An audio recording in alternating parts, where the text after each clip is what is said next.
स्वागत है सभी अभ्यर्थियों का एक बार फिर से संभवी आईएएस एकेडमी में। साथियों, जैसा कि आप सभी को ज्ञात है, हमारे यहाँ पर एमपी कांस्टेबल, एमपीएसआई और एमपीपीएससी प्रारंभिक परीक्षा को ध्यान में रखते हुए एक सीरीज प्रारंभ की गई थी, जिसमें जितने भी आयोग तथा व्यापम के द्वारा जितने भी पुराने प्रश्न पूछे गए हैं एग्जाम में, उनको यहाँ पर हल कराया जा रहा था। इसी क्रम में हमने मध्य प्रदेश की ज्योग्राफी और उससे संबंधित जो महत्वपूर्ण 12 से 15 टॉपिक थे उनको कवर कर लिया था। और इसके बाद हमने मध्य प्रदेश की अर्थव्यवस्था और उससे संबंधित दो से तीन टॉपिक कवर किए थे। आज हमको देखना है मध्य प्रदेश की जनगणना 2011 के अनुसार जितने भी प्रश्न परीक्षा में पूछे गए हैं, तो उससे संबंधित जो महत्वपूर्ण तथ्य हैं उनको यहाँ पर जानने का प्रयास करेंगे। तो आइए शुरुआत करते हैं। मध्य प्रदेश में जनगणना 2011 से जो प्रश्न बने हैं,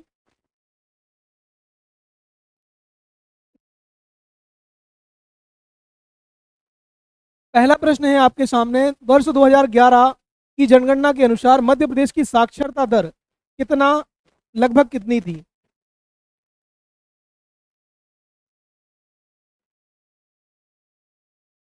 ठीक है, तो अगर आपको नोट करना है तो कुछ कुछ बातें नोट भी कर सकती हैं आप लोग, है ना। साक्षरता दर कितनी थी 2011 की जनगणना के अनुसार मध्य प्रदेश की? ठीक है, तो आपको पता होना चाहिए साक्षरता का मतलब क्या होता है। साक्षरता का मतलब होता है कि ठीक है, जिस आदमी को पढ़ना या लिखना आता है उसको हम कहते हैं साक्षर, है ना। तो मध्य प्रदेश की आबादी है लगभग 7 करोड़ लोग। उसमें से कितने लोग हैं जिनको लिखना और पढ़ना आता है? ठीक है, तो इसमें देखो विकल्प दिया है 52%, 70%, 65% और 75%। तो बताना है आपको कितनी है मध्य प्रदेश की साक्षरता। ठीक है, मध्य प्रदेश की साक्षरता है लगभग 70% के आसपास है। 69.3 कितना परसेंट है? हाँ, तो ये है हमारी जो मध्य प्रदेश की साक्षरता है।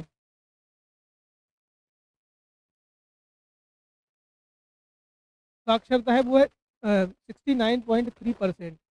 ठीक है, तो ये है हमारी कुल साक्षरता। कुल साक्षरता का मतलब है कि महिला और पुरुष दोनों, ठीक है, कितने हैं जो पढ़े लिखे हैं। पढ़े लिखे का मतलब जो अपना नाम लिख सकते हैं और पढ़ सकते हैं, उसको हम बोलते हैं साक्षर। तो ये भी प्रश्न पूछते हैं कभी कभी, है ना, कि साक्षर का मतलब क्या है ना। तो जिसको अक्षर का ज्ञान हो, साक्षर का मतलब क्या होता है, जिसको अक्षर का ज्ञान हो तो उसको हम साक्षर बोलते हैं। तो जो अपना नाम लिखना और पढ़ना जानते हैं उनको बोलते हैं हम साक्षर। तो मध्य प्रदेश की कुल आबादी का कितने लोग हैं जो लिखना और पढ़ना जानते हैं? तो लगभग कितने हैं, देखो 70% है ना। अब इसमें इसमें भी आपसे पूछा जाता है कि कितने पुरुष हैं, है ना, जो साक्षर हैं, और कितनी महिलाएं हैं जो साक्षर हैं। ठीक है, तो यहाँ पे याद रखने का तरीका है, अ, ये जो जितना परसेंट है हमारा, उसमें 10% जोड़ देना आप लगभग, तो आ जाएगा पुरुषों की साक्षरता, और 10 घटा देना तो आ जाएगी महिलाओं की साक्षरता। तो इसमें हम 10 जोड़ेंगे तो लगभग कितना हो जाएगा, 79 हो जाएगा। लेकिन जो पुरुषों की साक्षरता है वो है 78%। ठीक है, तो मोटा मोटा आप 10 इसमें जोड़ दोगे तो लगभग इतना पहुंच जाएगा ना, ये है ना, 78-69। ठीक है, और 10 इसमें घटा दोगे तो कितना हो जाएगा, 59 हो जाएगा। तो ये है महिलाओं की साक्षरता। तो ये तीनों प्रश्न परीक्षा में कई बार पूछे गए हैं, है ना। मध्य प्रदेश की कुल साक्षरता कितनी है, तो लगभग 70% या 69.3%। पुरुष साक्षरता कितनी है, तो 78%। और महिला साक्षरता कितनी है, 59%। ठीक है, तो इन दोनों का औसत ही तो ये है ना। तो ये तीन प्रश्न है यहाँ पे। ठीक है, तो इसमें देखो विकल्प में 69 तो था नहीं, तो कितना हो जाएगा, 70%। अगर 69 अगर विकल्प में दिया गया है तो फिर वो उत्तर होता है यहाँ पे। ठीक है, चलो अब देखो दूसरा प्रश्न है। 2011 की जनगणना के अनुसार मध्य प्रदेश में पुरुष और महिला का प्रतिशत क्रमशः कितना है? ठीक है, तो पुरुष और महिला का प्रतिशत का मतलब है कि जो मध्य प्रदेश की कुल आबादी है ना। मध्य प्रदेश की कुल आबादी कितनी है, तो मध्य प्रदेश की कुल आबादी है, ये हम बात कर रहे हैं 2011 की जनगणना के अनुसार।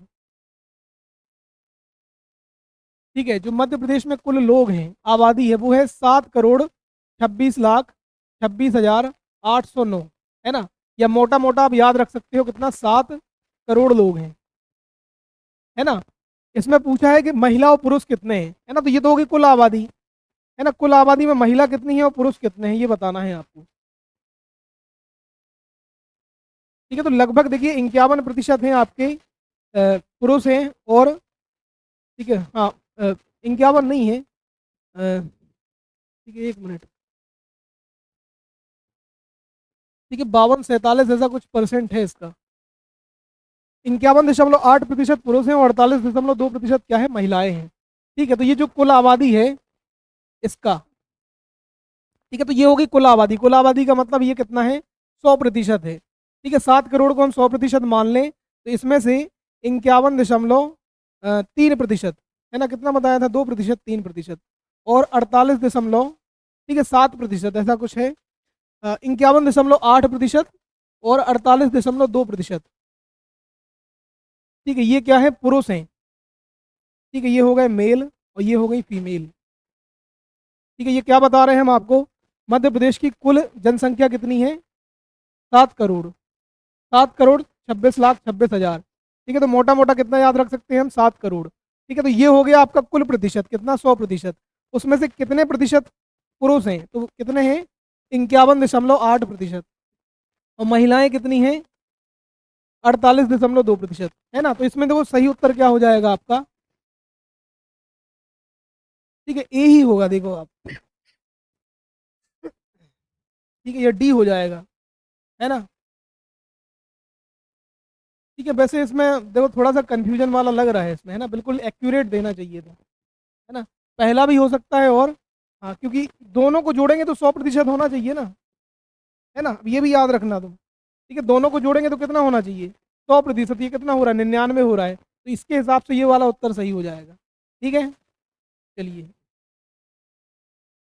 अगला है, 2011 की जनगणना के अनुसार ग्रामीण एवं शहरी जनसंख्या का प्रतिशत अनुपात क्या है, मतलब कितने लोग गांव में रहते हैं और कितने शहर में।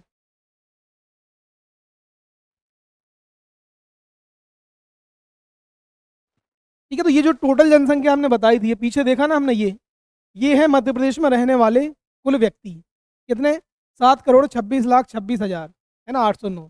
तो इनमें से कितने लोग हैं जो गांव में रहते हैं और कितने शहर में रहते हैं, उसका प्रतिशत बताना है आपको। ठीक है, तो बताइए आप कितने ज़्यादा लोग कहाँ रहते होंगे। ठीक है, मोटे तौर पर क्या लगता है आपको, है, ज़्यादातर लोग गांव में, तो बात कर रहे हैं 2011 की जनगणना के अनुसार। ठीक है, तो 72% आबादी रहती है गांव में और 28% आबादी रहती है शहर में। ठीक है, बिल्कुल जो एक्यूरेट डेटा है आपका वो है 72.3% और 27.6%। ठीक है, कितना है, जो ग्रामीण आबादी है वो है 72.37%, ऐसा कुछ है, 72.37%, है ना। ये क्या है, गांव में रहने वाली कुल जनसंख्या का। ठीक है, मध्य प्रदेश की कुल आबादी कितनी है, 100% मान लें हम, उसमें से 72 लोग कहाँ रह रहे हैं, गाँव में, गाँव में। ठीक है, और शहर में कितना रह रहे हैं, तो ये हो जाएंगे आपके 27.63%। ठीक है, तो मोटा मोटा याद रख लेना, 72 और 27। ठीक है, अब इसमें क्या विकल्प होना चाहिए, ठीक है, ए भी हो सकता है और ए ही होगा यहाँ पे, है ना, क्योंकि जब ये पॉइंट के बाद अगर 3 से कम रहता है तो हम इसी को ये मान लेते हैं, है ना। 5 से कम रहता ना तो 72 ले लेते हैं, 5 से ज़्यादा रहती संख्या तो उसको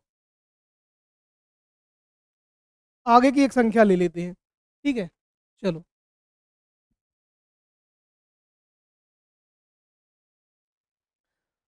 2011 की जनगणना के अनुसार देश की जनसंख्या में मध्य प्रदेश की जनसंख्या का प्रतिशत कितना है। ठीक है, तो मध्य प्रदेश, भारत की कुल जनसंख्या कितनी है, 121 करोड़, है ना। मध्य प्रदेश की जनसंख्या कितनी है, 7 करोड़, है ना। तो कितना है वो कुल 121 का 7 करोड़ कितना होगा, हाँ, निकालो। ठीक है, हाँ, लगभग कितना, 6 के आसपास है, 5.99% है। ठीक है, तो इसमें जो सही उत्तर हो जाएगा आपका यही हो जाएगा। ठीक है, 5.99% है जो कुल जनसंख्या है। ठीक है, तो यहाँ पे उत्तर क्या हो जाएगा आपका, ये हो जाएगा। वर्ष 2001 से 2011 के बीच मध्य प्रदेश की जनसंख्या वृद्धि दर क्या थी। ठीक है, वृद्धि दर मतलब कितने लोग बढ़ रहे थे। ठीक है, अब 10 साल की बात कर रहे हैं हम, है ना। ठीक है, बताओ खुशबू। ठीक है, वृद्धि दर का मतलब है 10 साल में कितने लोग बढ़ गए। ठीक है, मान लो 2001 में थे 100 लोग मध्य प्रदेश में, तो 2021 में कितने और बढ़ गए, उसमें 20 लोग बढ़े के 25 बढ़े, 23 बढ़े, हैं, 25 नहीं है, 20% है, 20.3%। ठीक है, सही डेटा क्या है, ठीक है, लगभग 20.3% है। ठीक है, ये है मध्य प्रदेश की जो दशकीय वृद्धि दर है, ये किसकी है? मध्य प्रदेश की, है ना? मतलब 10 साल में मध्य प्रदेश में इतने प्रतिशत लोग बढ़ रहे हैं, हर साल, हर 10 साल में इतने बढ़ रहे हैं। भारत में बढ़ रहे हैं 17.7%। ठीक है, तो भारत के भी पता होना चाहिए और मध्य प्रदेश का भी।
हेलो।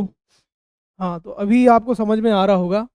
अ, मध्य प्रदेश की सर्वाधिक जनसंख्या घनत्व वाली जिलों का सही क्रम है। ठीक है, तो ये हम बात कर रहे हैं 2011 की जनगणना के अनुसार। ठीक है, तो अगर अभी की हम बात करें तो अभी तो आपको लगेगा इंदौर। ठीक है, 2011 के समय में जो सबसे ज़्यादा जो वृद्धि या जो घनत्व था वो कहाँ पे था? वो था भोपाल शहर में। ठीक है, तो आपको बताना है इनका सही क्रम क्या है। भोपाल, इंदौर, जबलपुर, ग्वालियर। भोपाल, इंदौर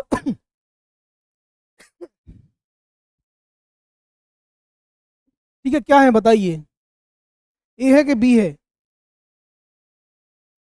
भोपाल, इंदौर, जबलपुर और ग्वालियर। ठीक है, ऑप्शन ए सही है।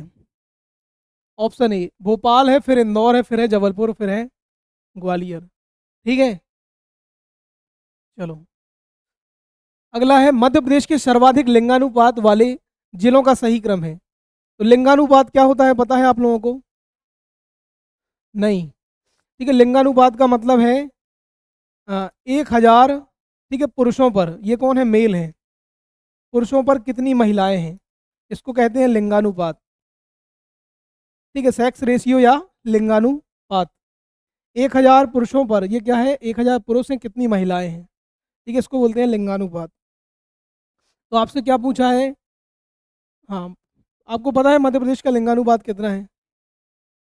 ठीक है, अभी प्रश्न आएंगे तो उसमें देखेंगे हम आगे। आपको बताना है सर्वाधिक लिंगानुपात वाले जिले। ठीक है, सबसे ज्यादा लिंगानुपात कहाँ पे है? ऑप्शन डी है, बालाघाट, अलीराजपुर, मंडला, डिंडोरी। बिल्कुल सही है। ठीक है, बालाघाट का लिंगानुपात है 1,000, 1,021 है। ठीक है, फिर है 1,011, 1,008। ठीक है, इनका 1,000 से ज़्यादा है, पता है आपको? यहाँ पर जो महिलाएं हैं उनकी संख्या पुरुषों से ज़्यादा है। ठीक है, तो बालाघाट का याद रख लेना, इसका भी है 1,011।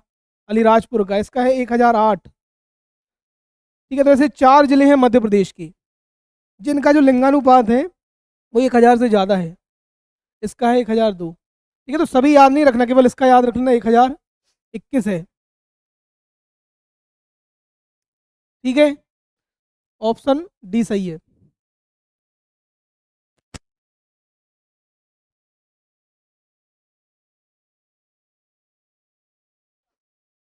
ठीक है, मध्य प्रदेश के किस संभाग का लिंगानुपात सर्वाधिक है?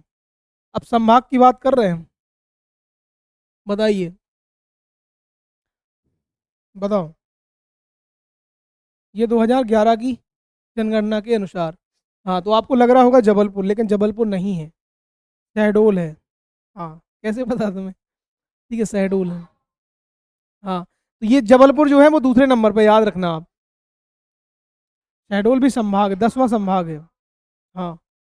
हाँ, वहाँ पे जनजाति जनसंख्या अधिक है उस तरफ, है ना, इसलिए। तो याद रखना आप, जबलपुर जो है वो 2001 की जनगणना के अनुसार था, पता? जो पहला संभाग था जहाँ पे लिंगानुपात ज़्यादा था। लेकिन अभी की बात करें हम 2011 की जनगणना के अनुसार, तो सर्वाधिक लिंगानुपात जो वाला जो संभाग है वो कौन है? शहडोल संभाग है। मध्य प्रदेश की सर्वाधिक साक्षर जिलों का सही समूह कौन सा है? तो सबसे ज़्यादा साक्षर लोग कहाँ रहते हैं, उनका क्रम। हाँ, बताइए। जबलपुर, इंदौर, भोपाल, बालाघाट। ठीक है, तो जो ऑप्शन ए है ना वही सही है। ऑप्शन ए सही है ना, जबलपुर, इंदौर, भोपाल और, ठीक है, बालाघाट। ठीक है, वो बाद में आएगा, ग्वालियर वगैरह। राज्य में सबसे कम पुरुष साक्षरता वाला जिला कौन सा है?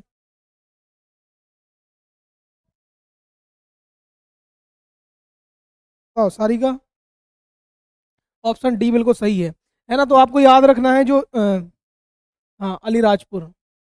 ठीक है, अलीराजपुर नहीं पता कहाँ है तुम्हें? हाँ, ये है झाबुआ और ये है अलीराजपुर। ठीक है, झाबुआ से अलग होके बना था अलीराजपुर। झाबुआ ऊपर है, अलीराजपुर नीचे है यार, झाबुआ अलीराजपुर। क्योंकि मध्य प्रदेश का सबसे पश्चिमी जिला कौन सा है? अलीराजपुर है, अलीराजपुर। ठीक है, ये वाला है। ठीक है, तो अलीराजपुर के बारे में आपको पता होना चाहिए। मध्य प्रदेश का सबसे कम साक्षरता वाला जिला है।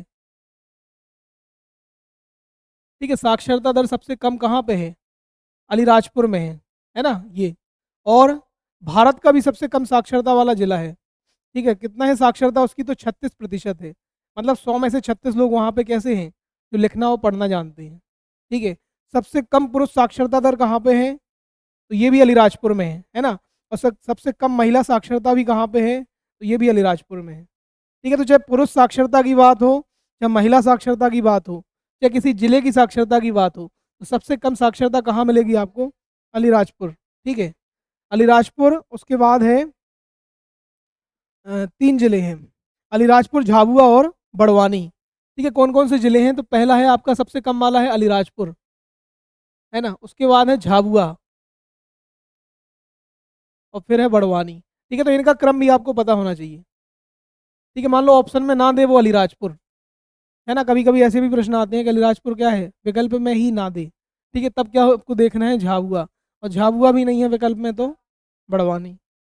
ठीक है। आ रहा है समझ में कि नहीं आ रहा है। ठीक है। तो झाबुआ, अलीराजपुर और बड़वानी, ये क्रम है। हाँ ठीक है। सर्वाधिक महिला, अब बताना है सर्वाधिक महिला साक्षरता प्रतिशत वाले जिलों का सही समूह कौन सा है। ठीक है। तो सबसे ज्यादा पुरुष साक्षरता कहाँ पे है, वो है जबलपुर में। ठीक है। सबसे ज्यादा साक्षरता भी कहाँ पे है, तो वो भी जबलपुर में है। ठीक है। और सबसे ज्यादा महिला साक्षरता है भोपाल में। हाँ ठीक है। हाँ तो थोड़ा सा याद रख लो आप लोग। सबसे ज्यादा देखो साक्षरता, मध्य प्रदेश में साक्षरता की हम बात करें, साक्षरता, ठीक है, तो सबसे ज्यादा साक्षरता कहाँ पे है, तो वो मिलेगी आपको जबलपुर में। उसके बाद है इंदौर। ठीक है। फिर है भोपाल वगैरह। ऐसे ही हम बात करें पुरुष साक्षरता की, ठीक है, मेल। ठीक है। तो मेल साक्षरता भी यही है, सेम। ठीक है। लेकिन महिला साक्षरता की बात करें तो पहले नंबर पे है भोपाल, फिर है जबलपुर और फिर है इंदौर। ठीक है। ऐसा कुछ है, भोपाल, जबलपुर, इंदौर और ग्वालियर। तो ऑप्शन ए सही हो जाएगा यहाँ पे। सबसे ज़्यादा महिला साक्षरता दर तो कहाँ पे, भोपाल, फिर उसके बाद जबलपुर, ठीक है, फिर इंदौर और, हाँ, मध्य प्रदेश का सबसे कम ग्रामीण जनसंख्या वाला जिला कौन सा है। ठीक है। सबसे ज़्यादा कम लोग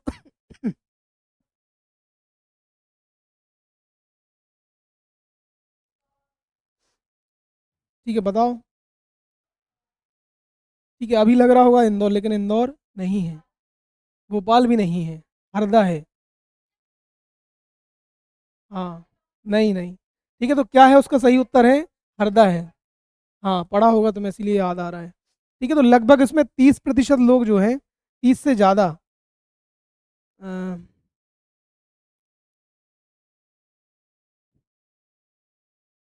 हरदा में जो है, हम्म, ठीक है, 4 लाख से अधिक लोग जो है शहर में रहते हैं। ठीक है। भोपाल दूसरे नंबर पे है, तो याद रखना आप, पहले नंबर पे हरदा है, दूसरे नंबर पे क्या है, भोपाल है।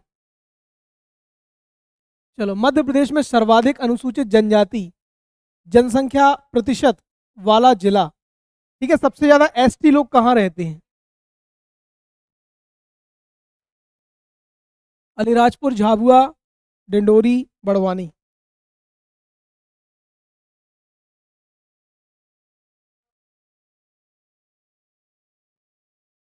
मध्य प्रदेश, अ, मध्य प्रदेश में सर्वाधिक अनुसूचित जनजाति जनसंख्या प्रतिशत, ठीक है, प्रतिशत के हिसाब से बताना है।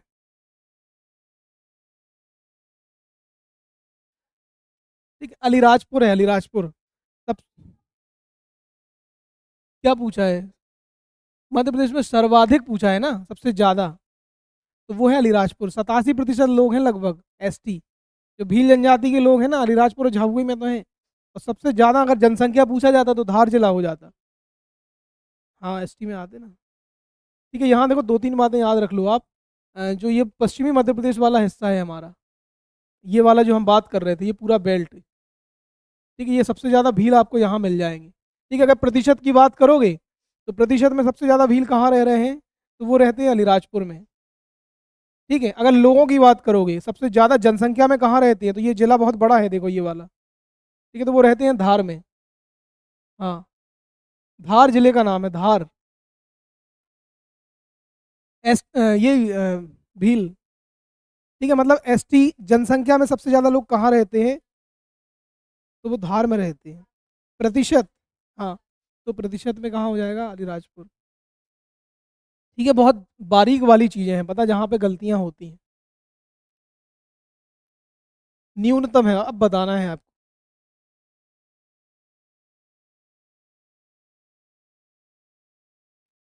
ठीक है, सबसे कम जो एसटी है वो है भिंड जिले में, कहाँ पे है? हाँ, तो इसमें देखो विकल्प में भिंड दिए ही नहीं है। हाँ, अब भिंड के बाद जो दूसरा जिला है वो है मुरैना, है ना?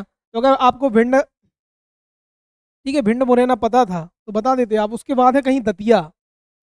ठीक है, मतलब उत्तरी मध्य प्रदेश है ना जो हमारा, है ना? ये भिंड मुरैना कहाँ, ये है भिंड, ये है मुरैना, ये है दतिया, ठीक है, ये है शिवपुरी। तो ये वाला जो क्षेत्र है यहाँ पे एसटी जनसंख्या बहुत कम है। यहाँ पे मिलने वाली जनजाति कौन सी है बताओ? सारिका। हाँ, सारिका को बताने दो। शहरिया जनजाति है ना? तो यहाँ पर रहने वाली जो प्रमुख जनजाति है उसका नाम है शहरिया जनजाति। ठीक है, तो इसमें क्या पूछा है? ठीक है, न्यूनतम कहाँ पे है? पहला विकल्प हमने बताया था आपको भिंड। अब भिंड दिया ही नहीं है तो यहाँ पे क्या हो जाएगा? मुरैना। मान लो मुरैना भी ना दिया रहता तो फिर दतिया हो जाता, दतिया भी नहीं रहता, शिवपुरी। हाँ, या उसको जमाने को आ जाता, अभी थे ना ऐसे जिले, मुरैना भिंड दतिया, दतिया मुरैना भिंड, भिंड मुरैना दतिया, ऐसा। ठीक है, इस तरह का। मध्य प्रदेश का सर्वाधिक अनुसूचित जाति जनसंख्या प्रतिशत वाला जिला। ठीक है, ये दोबारा से प्रश्न आ गया है क्या? ये एससी पूछा है उनने, सॉरी, है ना? अभी जनजाति बताया था ना हमने, ये क्या है? एससी वाला है, अनुसूचित जाति वाला।